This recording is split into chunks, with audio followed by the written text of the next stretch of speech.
Thank you for joining. My name is Melissa Clark, and I'm the founder of the She Shift. And today I have the pleasure of speaking with Vandana Atara Noorah, who is the founder of Vandana Light Healing. Vandana is an energy healer, spiritual teacher, soul guide, and is also a healing recording artist, speaker, and host of the Adult in Recovery Child podcast, Adult Child in Recovery podcast. And today we're going to speak a little bit about why Vandana has chosen to help heal and empower others through her work. So Vandana, let's start off with why you do what you do. Well, why I do what I do is a great question. Thanks for asking me that. It's something that I've always done, that it's not a doing, it's more like a being. It's more like an embodiment um, of compassion. And it's a gift that I've always had since since I came in, really.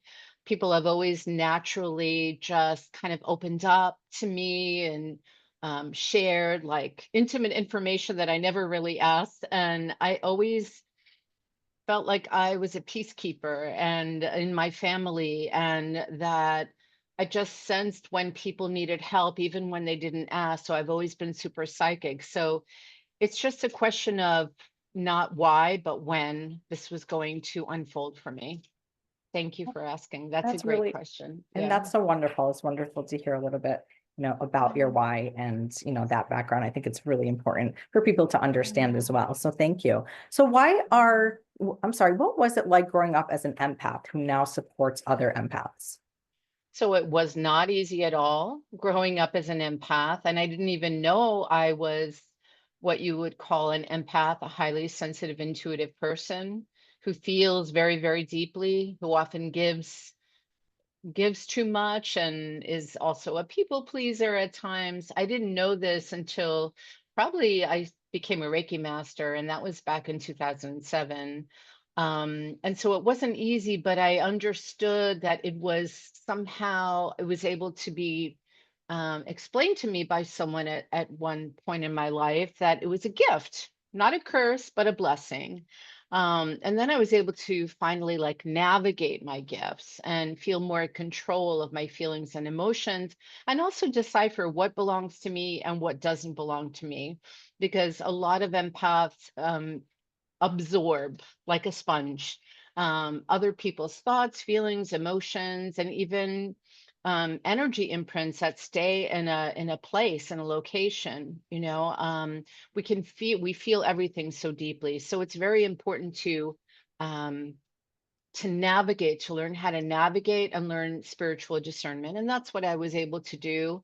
It's still a practice, it's an ongoing process. It's not something that is one and done and happens overnight, but it is something very important that I hold dear when I work with other empaths, because I want to empower them as well. That's wonderful. Thank you. And why are your healing sessions and group transmissions so different from the one size fits all cookie cutter healer industry? Yeah. Um, the reason is because every healing session is different. Every one of us is different. And so it has to be customized. It has to be honored, because everyone is in a different place on their healing path. And no two group sessions look alike. So I always really tune in and tap into the energy of the group and what people really need, even when they don't know what they need themselves. So I always like tap into that group energy and trust my intuition. And so, yeah, every session is going to be different based on the needs of the group. So it's not about me, it's about the people that I serve. That's fantastic. And it's great to know that you individualize your services, for people Yeah. and, when as well as your group sessions and really hone in on everybody's specific needs. So that's wonderful. And then why are self-care and gentleness check-ins especially important for a highly sensitive empath? Because we take on the weight of the world. We take on everything, and we unconsciously, if we don't remain aware and conscious, that's also a practice. Um, it's a process, but we tend to mistake, other energy, even otherworldly energy outside of us, like external energy, we tend to pull that into our system, um, because we don't want to see people in pain and people suffering. And so it's important to check in with ourselves, with our inner children, our inner teens, and really start to realize that we can reparent our own inner children. We can become our own loving parent. And I've done that for a very long time, with support groups that I was a part of, that I facilitated, but also that I learned the 12 steps of how to recover, how to become emotionally sober, as a grown up, as an adult child. But still, those survival mechanisms still pop up from time to time, those emotional triggers that happen very quickly. And so, again, it's something that we just need to be more aware of and check in with ourselves and ask our hearts, ask the wounded parts of us, right? Our own inner family, like, how are you feeling today? Really, like, touch your heart space and ask that question every morning and every evening before you go to bed, because you don't want to take anyone else's energy that you've Mhm. encountered during the day or that you were exposed to bed with you. So that That's really great. is a very important daily spiritual practice. It's about spiritual hygiene as well, really keeping our hearts clean and pure. That's really great. I love that spiritual hygiene. And, I think that's really great advice for everybody to just think about and, apply as much as they can on a daily basis. So, why is resolving unhealed stress, pain, and emotional trauma from childhood so important for caregivers and people pleasers? Well, because people like us, like you and me, if we don't take care of our emotions and our state, whatever state we're in, we can actually wind up getting sick. So we can actually manifest, if all these emotions and feelings and traumas are unresolved or unhealed, little by little, it can actually drain, deplete, exhaust us, and leak our life force energy so that there's nothing really left for us, right? And so this actually can seep into our nervous system. It can make us feel very unwell. So, mind, body, spirit, there's that inherent relationship. So, if your mind is if you're experiencing mental turmoil and emotional pain as the root, it's always like the core, the root, that's what's hidden underneath that we haven't addressed, that we don't want to take a look at, we don't want to revisit it. But the only way to really heal is to feel and to perform a life review and see, like, check in and see what's really going on with us. But if we don't handle those unresolved emotions and feelings and pains and stressors, then we won't really have much energy to feel anything. So we'll become numb and frozen and shut down. And so the only way to do this, to get free of this, is to really come back to ourselves and, yeah, and to feel everything and just allow everything to just release and not hold or carry all of this heaviness inside of us. Great information. And why did you decide to take the leap and turn your passion into a profession by becoming a Reiki master almost 20 years ago? Because I've always been healing people my whole life, first starting with my family members, and then with friends, and then with coworkers, and then in my marriage, and still now with my adult son. And it's something that feeds my soul, that nourishes me, that I'm good at naturally. And that is such a gift that I honor so deeply. And so I'm here to be that channel, that divine instrument, that conduit for healing, for peace, especially in this world of chaos that we're now living in right now.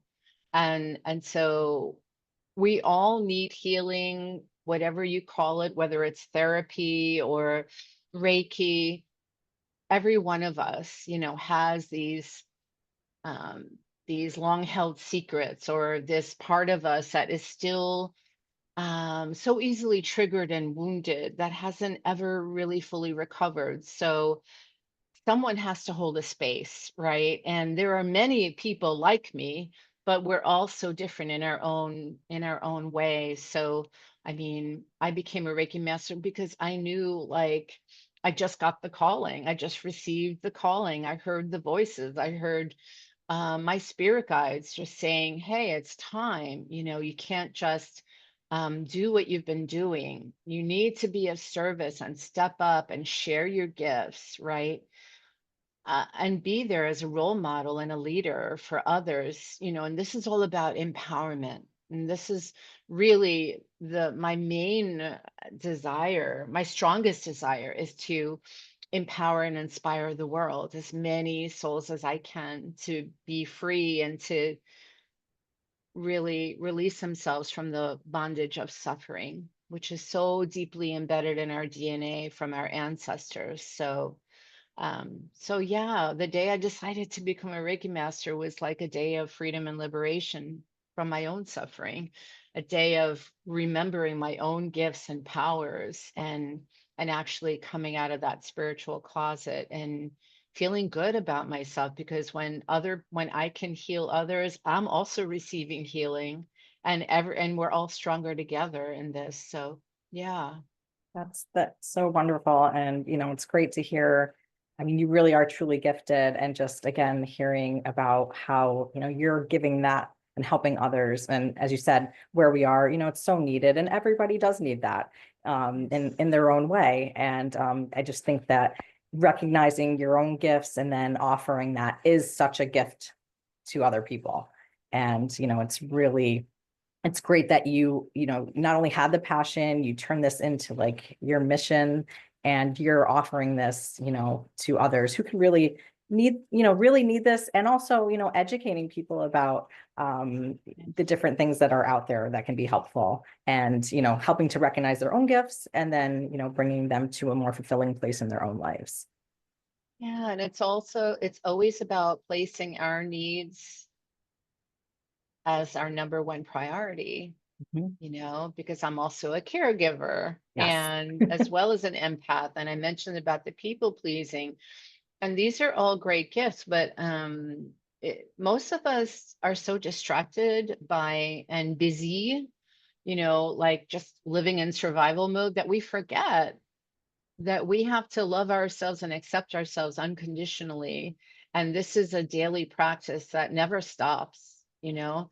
And the problem is that many of us haven't even begun to care Mm, for ourselves the way we deserve to be cared for, yes. because we don't even know who we are. We don't know ourselves. We were never told how special we are. And we were never really shown that unconditional appreciation for who we are, you know, on a soul level. And I think that it's up to us to remember who we are, and to really, really care for ourselves the way that we would care for others. So I Very think that true. that's an important reminder for everyone, even me. So Definitely. Well, thank you so much for sharing your thank insight, your you. advice. It's just, I think it's so helpful for so many. And, you know, you're such an inspiration. So thank you so much. Thank And you. definitely look forward to learning more about you and, you know, everything that you have to offer. So thank you. Thank you. And my website is vandanalightshealing.com if anyone wants to reach me that's watching this video right now. And I also have a goddess community that's forming. It's a sovereign goddess sanctuary. So you can click on that link on my website. So yeah, I look forward to getting to know everyone, and just changing the world, making the world a better place. So thank you for asking these wonderful questions, Melissa. It was a pleasure to sit with you today. Thank you so much, Vandana. Thank you.